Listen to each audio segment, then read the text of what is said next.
Nadie busca el exilio lo busca uno. El exiliado no deja su patria en busca del porvenir. Dejar nuestro territorio, desarraigarnos de una vida no es fácil.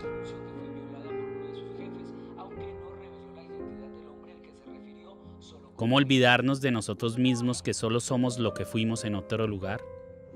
Los exiliados tenemos un sentimiento común, el de haber abandonado nuestra propia vida, que continuará por siempre sola en la distancia, encerrada, secuestrada, muriendo.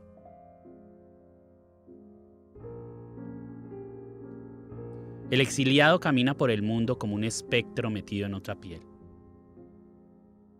Eso le sucede a nuestra sociedad. Somos exiliados de nosotros mismos desde que llegaron aquellas embarcaciones inmensas con esos dioses dorados que nos despellejaron el alma. Somos los hijos del destierro. Tuvimos que salir corriendo de nuestra esencia y nuestra naturaleza porque llegaron a masacrarnos, a violarnos y a esclavizarnos. Lo quemaron todo, nuestros dioses y nuestros ritos, nuestra bella desnudez, nuestras sonrisas sinceras. Nos dejaron la tristeza de un pueblo abusado y desolado que solo puede sentir lo que siente el alma de un exiliado. Le prendieron fuego a nuestros símbolos. Ya la luna, el sol y las estrellas no son quienes nos guían. La luz artificial nos cayó encima proveniente de un cielo partido que nos era completamente ajeno. Nos dejaron sin lugar en el mundo y sin nombre. Nos bautizaron y hoy nos llamamos como el genocida que llegó en esas 3 carabelas aquel 12 de octubre de 1492. Hoy nos llamamos Colombia, como el mismo que vino a enseñarnos cómo matarnos entre sí. De él seguimos huyendo, temerosos, asustados, traumatizados. Un desgarrador testimonio al revelar que fue abusada sexualmente. Esos son los símbolos que permean la conciencia colectiva latinoamericana, los símbolos que nos embutieron a la fuerza los sociópatas que nos conquistaron y que hoy se perpetúan en el espíritu de nuestro país. Los conquistadores siguen aniquilando el mismo pueblo. Ya no usan armaduras ni espadas. Van de camuflado con cintas en los brazos que los identifican y están armados de fusiles y motosierras. Los terratenientes y hacendados son la reencarnación póstuma de aquellos seres usurpadores. Ellos buscan lo mismo que los soldados de hierro y bronce que bajaron de las 3 carabelas de Cristóbal Colón. Desplazar a los legítimos propietarios de un territorio. Robarle las tierras a un pueblo cándido, pacífico e inocente. La psiquis del poderoso colombiano está estructurada por simbolismos indoblegables que no le permitirán evolucionar jamás. Nuestra élite es una jauría de sociópatas deslinderados y adictos al control que ven a los demás como hormigas trabajadoras y bacterias que los infectan. Y como están chiflados no van a permitir que las cosas cambien. A Colombia la está matando la pereza. Lo que tenemos que hacer en modificación de jornada de trabajo es recortar la jornada de sueño, es recortar la jornada de vacaciones, es recortar la jornada de festivo. ¿Por qué están tan locos todos esos tiranillos tropicales que nos gobiernan?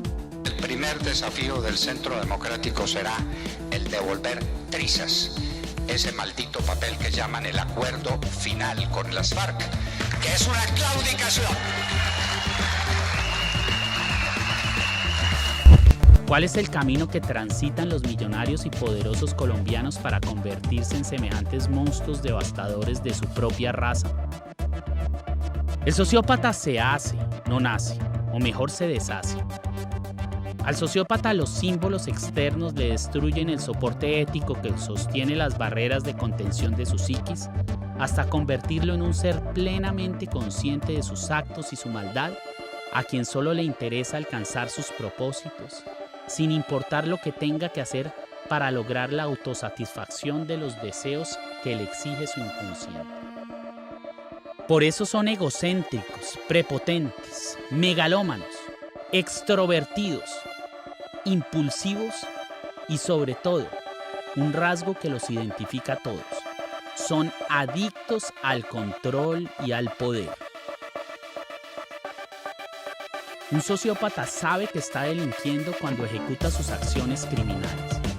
Sabe también perfectamente que lo que hace está mal hecho, pero cree que tiene todo el derecho a hacerlo.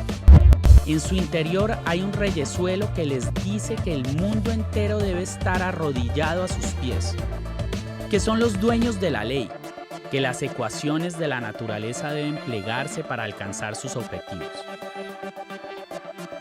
La reelección inmediata porque le introduce más politiquería al ejercicio de esas funciones. Esta es la tarea del gobierno al inmediato juicio del pueblo. Hoy, compatriotas, no hay razón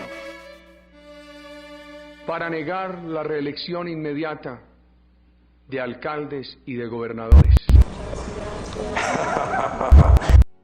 Es por eso que roban, corrompen, devastan el planeta, abusan de los demás y algunos incluso se convierten en asesinos si lo ven necesario. Las personas tienen linderos éticos y morales que regulan sus comportamientos frente a la ley y la sociedad. Es decir, por lo general los seres humanos son buenos.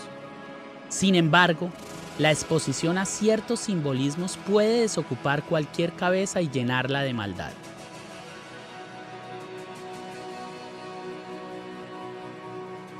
La falencia absoluta de control puede producir una necesidad ilimitada de aferrarse al control mismo. Hay una pregunta que no puedo evitar hacerle. ¿Usted quiere ser presidente de Colombia 4 años más? Otra pregunta, amigo. Es bueno, ¿usted dónde nació? Yo soy argentino. Estudia la historia de su país, la Yo, democracia seguimos, colombiana tranquilita. Otra pregunta. Creo que es una pregunta válida. Hay todo un proceso. Otra pregunta. Hay todo un proceso. Otra pregunta. Si me permite.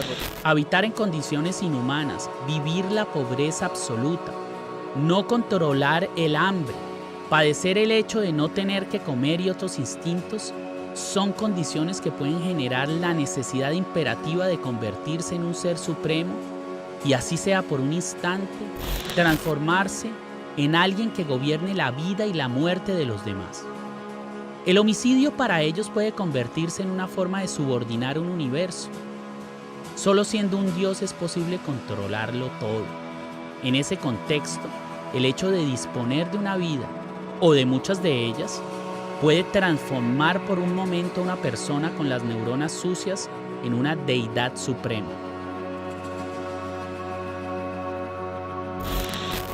La gran mayoría de los pobres no son sociópatas, pero la pobreza infrahumana puede a veces fabricarlos. Ahora, con los millonarios y poderosos puede pasar lo mismo, pero son las razones contrarias las que generan la obsesión por el control.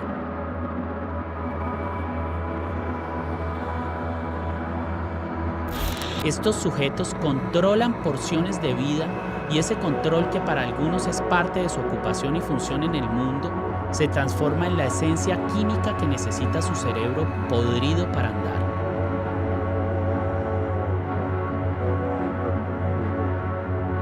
Si alguien tiene una empresa inmensa repleta de empleados a la que le logra exprimir coches último modelo, mansiones en Miami, apartamentos en Europa, yate y jet y hasta un par de rubias tetonas cinceladas con bisturí, ¿para qué necesita comprar otra empresa más grande? ¿O por qué el jefe de un estado que lo ha venido gobernando todo a sangre y fuego desde hace décadas se agarra al poder como una garrapata? Si se acabara la pobreza y la riqueza extrema, se acabaría con gran parte de la sociopatía mundial. El control es la droga más adictiva que existe y en Colombia a los niños fresa de la alta sociedad se los dan en tetero. Cuando se nace en un lugar fraccionado por la desigualdad kilométrica que separa a los ricos de los pobres, sumado a la mentalidad mafiosa que empodera a la clase alta y a la reproducción ancestral de las acciones violentas, usurpadoras y genocidas de aquellos comportamientos ejecutados por los conquistadores en contra de los conquistados, los símbolos que produce la sociedad que allí anida convierten a los hijos de la élite en un ejército de perturbadores. El país entero está sujeto a las decisiones de una clase social dominante desequilibrada, voraz, irrefrenable y enferma. La Fiscalía ha dividido en 3 grandes partes o capítulos la acusación en contra de Rafael Uribe Noguera, el violador y asesino de la pequeña Juliana Zamboni. Pruebas científicas y biológicas. Son las más irrefutables. Demuestran que los restos de sangre y otros fluidos hallados en el cadáver de la pequeña corresponden a Rafael Uribe Noguera. Estas pruebas fueron de difícil cotejo para medicina legal, debido a que el cuerpo de Juliana fue lavado con aceite para borrar cualquier evidencia de maltrato. Pero a pesar de eso, se encontró un rastro biológico que lo vincula a él directamente con el crimen. Biológico que vincula al señor Rafael Uribe en la muerte y abuso sexual de la menor de 7 años. Yo decía, vea, primero lo que pasó con él es que corrieron los límites. Un sociópata es una persona que no tiene límites. Un sociópata es un homicida, un delincuente, violador, corrupto. Cualquier tipo de delincuente puede ser sociópata, aunque no todo delincuente es sociópata. Los millonarios de cerebro desajustado en Colombia son los únicos dueños de las grandes empresas, de los bancos, de los medios de comunicación y en general de los centros de producción que mueven la economía. Ellos son los que eligen a los políticos que ancestralmente se han adueñado de las instituciones gubernamentales, gestando un Estado trastornado. El Estado en Colombia no cuida de sus hijos, no cumple su función de educarlos, de atenderlos en la enfermedad y en las dificultades. El Estado colombiano es un padre alcoholizado de poder, un criminal borracho que nos asesina todos los días, nos viola y nos maltrata. Los simbolismos sociológicos son aquellos hechos sociales y cotidianos que se presentan cuando las personas interactúan entre sí. El hijo de un rico colombiano tiene un par de empleadas que lo atienden desde pequeño, que le cambian los pañales, le sirven los platos en la mesa pero jamás se sientan a comer en ella. Duermen en cuartos de 2x2 y salen solo los domingos. Una esclava en el pleno sentido de la palabra. Un chofer que los lleva a la finca, pero que no se puede meter a la piscina con ellos porque la contamina, y un nutrido grupo de sirvientes que durante la vida no paran de atender. Después, cuando crecen, se convierten en otros señores feudales, al igual que sus padres, y llegan a gobernar el país en lo económico, en lo empresarial, en lo político, como el reino perfecto en el que han crecido. Aquel que les brinda un desequilibrio social que también alimenta su adicción compulsiva a esa sustancia que también le dieron al tío, al papá, al abuelo, llamada control.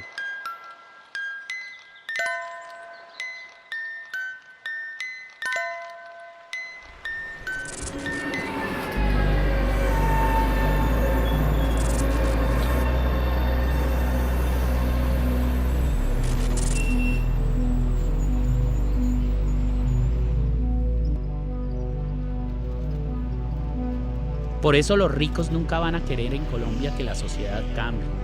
¿Cómo? Si ella es el dealer que les proporciona en papeletas la droga que tanto necesitan y que es el mismo control omnímodo que sienten desde pequeños al elevarse como dioses sobre los demás y que solo se materializa si, frente a sus ojos, el resto de mortales son animales, bestias de un inframundo. Para los ricos colombianos, los pobres son hormigas trabajadoras que tienen que vivir su vida empacados en un bus y que tienen derecho a dormir solo para levantarse a servirles al otro día.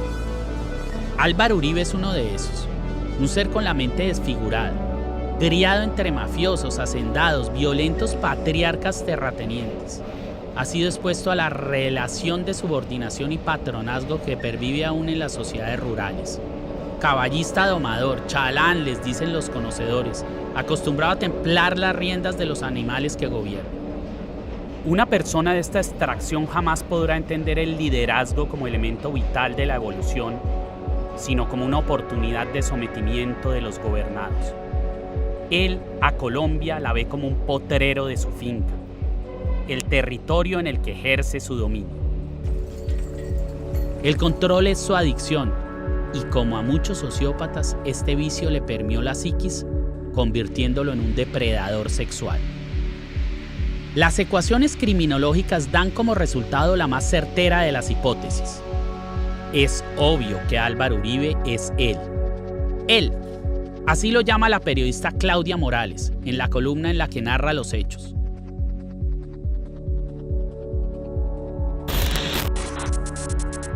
Ella, de acuerdo con sus palabras implícitas, termina señalándolo por exclusión como su jefe y violador, identificándolo como un reconocido personaje de la vida nacional, supremamente poderoso y muy peligroso que viajaba con ella, pues era la encargada de dirigirle los medios. Él la violó en un hotel de lujo de la forma en que solo podía hacerle un mandatario caballista enganchado al gozo intenso que le genera la subordinación. A su empleada la somete sexualmente transmitiéndole su miedo aterrador, ejerciendo el imperio de su cargo y sellando su silencio con una amenaza sepulcral. En ese momento, el matarife a Claudia la vio a través del prisma de su mente deslinderada como una yegua más de su corral. ¿Y por qué está usted tan interesada en que no se sepa quién la violó? Porque ustedes lo oyen y lo ven todos los días. Y porque me parece que ya exponerme en este punto de la vida con un nombre, cuando ya en la historia que ha pasado no tengo tampoco ninguna prueba distinta a mi palabra, me parece que es un desgaste y además me parece que es peligroso. La vida que esa persona ha tenido ha demostrado que nada de lo que ocurra a su alrededor le puede hacer daño, que tiene todo el poder para poderse salir con la suya.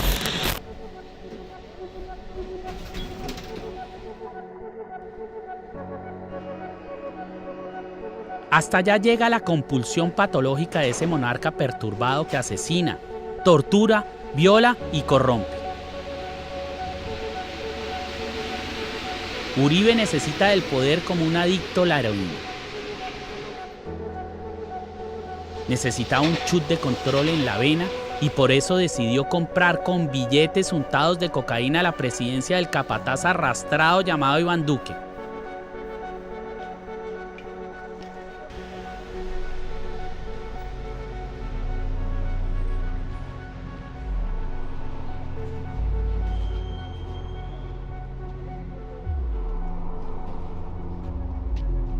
Un poderoso sociópata hace lo que sea por conservar su poder.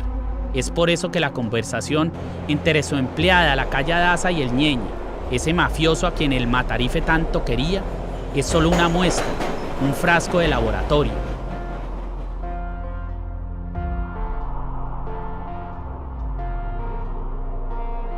La probeta donde anida el virus sociopático de las élites que lleva años sumergiendo a los pueblos latinoamericanos en el desamparo, la pobreza y la violencia.